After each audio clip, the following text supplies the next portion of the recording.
Hello, naitwa Dr. Omar. Karibu Royal Polyclinic.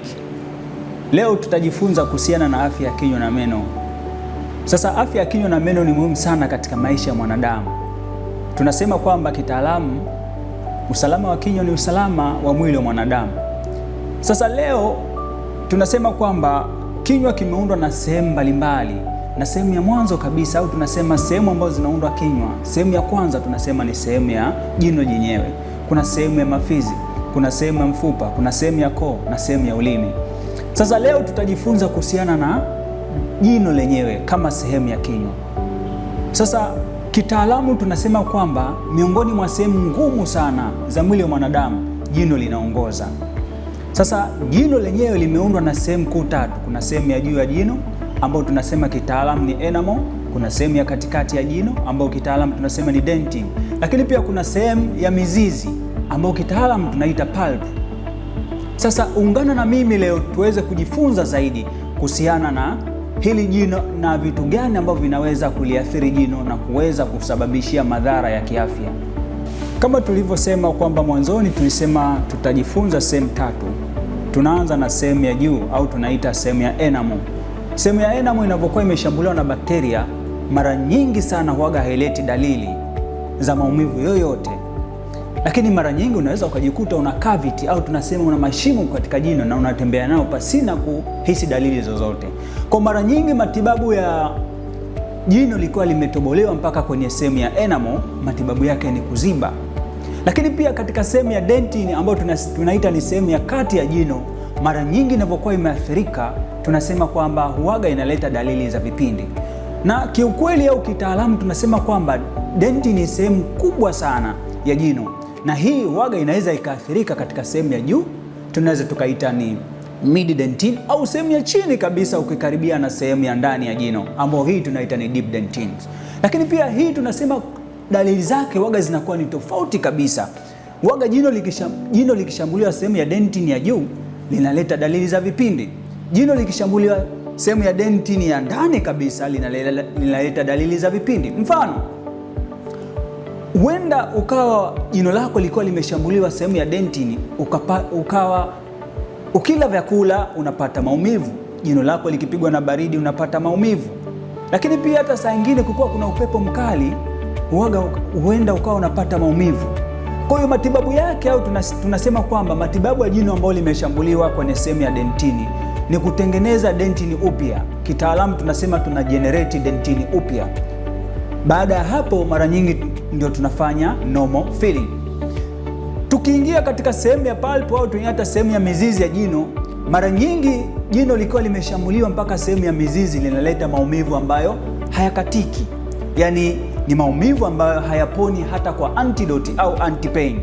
Na mara nyingi ukija kwenye kliniki zetu tunafanya matibabu ya root canal au kwa tafsiri ya lugha za mtaani tunaita kuliua jino kiini.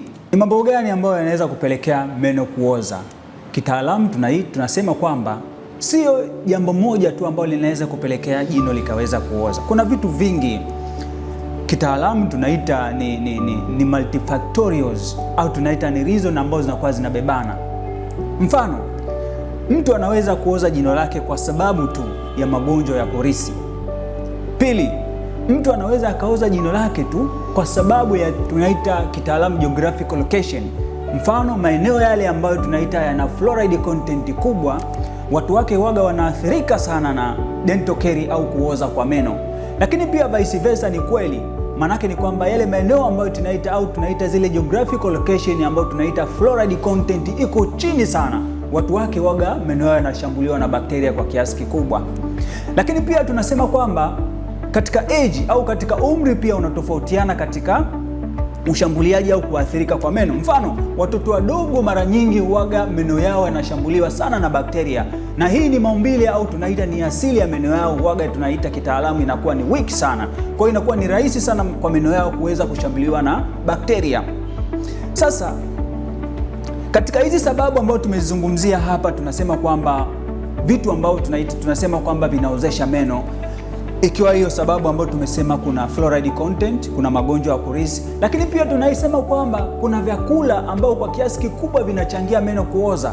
Na hapa kwa kiasi kikubwa tunaita vyakula vya sukari au tunaita vyakula vyenye sugar content nyingi sana. Hivi pia vinachangia meno kuoza. Kama tulivyojifunza mwanzoni kuhusiana na sehemu mbalimbali za jino, tumejifunza kuhusiana na enamel, tumejifunza kuhusiana na dentin, tumejifunza kuhusiana na pulp. Tumesema kwamba hizi sehemu zote zinavyokuwa zinaathirika huaga zinaleta dalili tofauti tofauti. Mfano sehemu ya enamel tumesema ni mara chache sana kukuta una dalili, lakini unaweza kukuta na dalili ya cavity au unaweza kukuta dalili ya mashimo kwenye jino. Lakini pia tumesema ni sehemu ya dentini kwa sababu mara nyingi ina tubes au tunaita ina mechanical effect.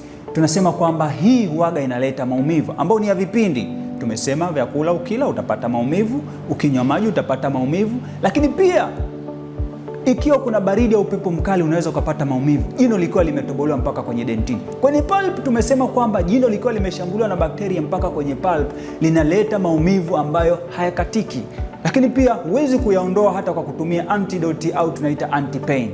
Ukijikuta una dalili hizo ambazo tumezizungumzia hapo juu, ni vizuri ukaenda katika kituo cha afya kilichopo karibu na wewe, au fika kituoni kwetu Royal Polyclinic iliyoko Ilala Bungoni kwa matibabu na ushauri zaidi.